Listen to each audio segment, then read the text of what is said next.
दोस्तों नमस्कार, महेश सिंह का अभिवादन स्वीकार करिए। दोस्तों, उत्तर प्रदेश के मुख्यमंत्री योगी आदित्यनाथ ने बाबरी मस्जिद पुनर्निर्माण को लेकर के बड़ा बयान दिया है और उन्होंने साफ तौर पर कहा है कि बाबरी मस्जिद का पुनर्निर्माण करने वाले सोच लें, समझ लें, शायद ये उनके सपने में आ रहा है, उनके ख्वाबों में आ रहा है। ऐसा कभी भी होने वाला नहीं है। कयामत के दिन तक बाबरी ढांचे का पुनर्निर्माण नहीं होगा। उन्होंने साफ तौर पर बाराबंकी में अपने दिए गए भाषण के दौरान साफ कहा कि बाबरी मस्जिद का किसी भी तरीके से पुनर्निर्माण नहीं होगा। दोस्तों, आपको बता दें, योगी आदित्यनाथ हमेशा अपने भाषणों को लेकर के सुर्खियों में रहते हैं। उत्तर प्रदेश के मुख्यमंत्री हैं और इस समय सनातन धर्म को लेकर के पॉपुलर नेताओं में है। लगातार उनके बयान आ रहे हैं। उन्होंने साफ तौर पर कहा, कयामत के दिन मत जिए लोग। यदि हिंदुस्तान में कायदे से रहना है तो कायदे से रहें, नहीं तो बाकी का रास्ता उनको मालूम है। हर तरीके के रास्ते उनको मालूम है। सबको पता है कि बाबरी मस्जिद का पुनर्निर्माण नहीं होगा और इसके लिए वो लोगों को गुमराह करना बंद कर देंगे। उन्होंने यह भी कहा कि कायदे में रहोगे तो फायदे में रहोगे, अन्यथा कानून तोड़ने वालों का रास्ता साफ है। सरकार ने रास्ता साफ कर दिया है, जहन्नुम का रास्ता है। और यदि बाबरी मस्जिद पुनर्निर्माण की कोशिश की गई तो यानी साफ है कि जहन्नुम का रास्ता, यानी कानून व्यवस्था के साथ उल्लंघन करने वालों को एक बार उत्तर प्रदेश के मुख्यमंत्री योगी आदित्यनाथ ने फिर से चेतावनी दे दी है और साफ तौर पर कह दिया है कि बाबरी मस्जिद का पुनर्निर्माण का ख्वाब देखने वालों को सपना आ रहा है। इससे कानून व्यवस्था पर यदि विपरीत असर पड़ा तो जहन्नुम में जाने के लिए लोग तैयार रहे। दोस्तों, बने रहिए सबक समाचार में। लगातार ऐसी खबरों से हम आपको अपडेट कराते रहेंगे, रूबरू कराते रहेंगे। हमारे चैनल को कहां से देख रहे हैं, सब्सक्राइब करिएगा, लाइक करिएगा, साथ में कमेंट करना मत भूलिएगा। दोस्तों, धन्यवाद। इन रामद्रोहियों के लिए अब कोई जगह नहीं जो राम भक्तों पर गोली चला रहे थे, राम काज में बाधक थे।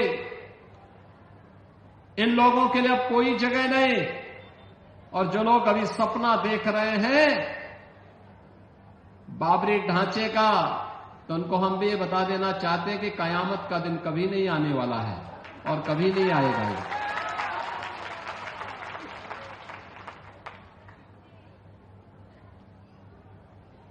कयामत के दिन के लिए मत जियो।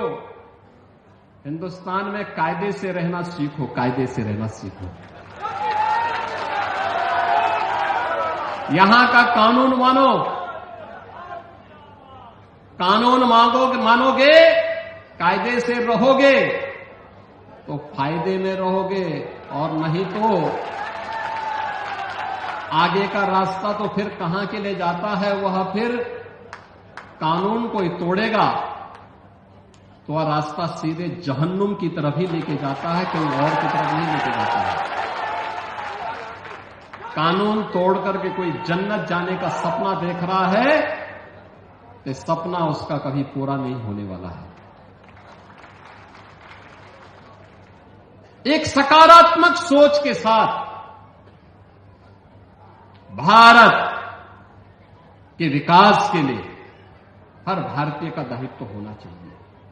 हम सब भारतीय मिलकर के एक भारत श्रेष्ठ भारत के निर्माण के लिए कार्य करें। एक भारत श्रेष्ठ भारत हर भारतीय के लिए अभीष्ट होना चाहिए। हमारे जीवन का संकल्प होना चाहिए, हमारा देश वैभवशाली हो, हमारा देश विकसित हो। हर संत की साधना अपने देश के लिए होती है,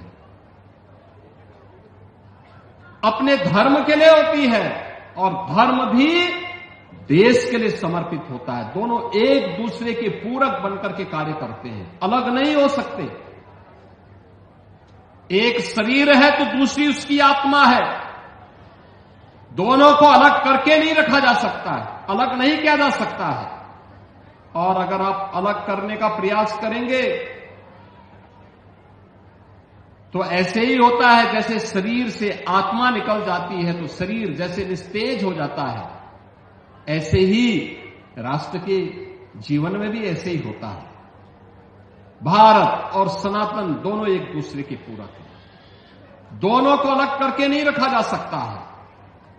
और इसीलिए तो वर्तमान में आप देख रहे होंगे दुनिया भर से प्रहार हो रहे हैं सनातन धर्म पर, भारत और भारतीयता पर।